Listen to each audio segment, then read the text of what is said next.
With this simple example, I'll show you one more important constraint. I'll go into sketch editing.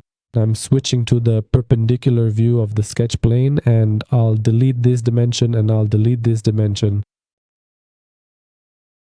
And now the position of the rectangle is not defined relative to the origin point of the coordinate system. And we can also do it in such a way that we link this corner of the rectangle to this point. To do this, we select these 2 points and choose the coincident constraint. And now the corner of the rectangle is linked to the origin point of the coordinate system, and the sketch is fully defined.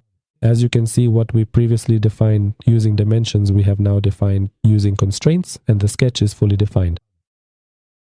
And constraints are something really very useful, and in many cases make it much easier to define the position of geometry relative to other geometry.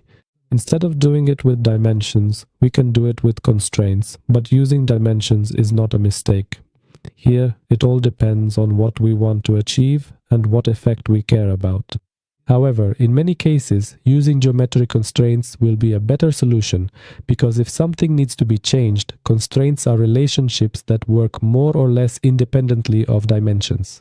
Because if we have a dimension, the dimension is fixed, it has a constant value, whereas a constraint is a relationship that will be maintained regardless of the dimensions.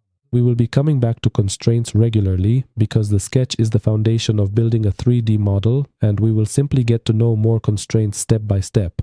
Alright, we'll finish this lesson here, and in the next lesson we'll move on to new topics.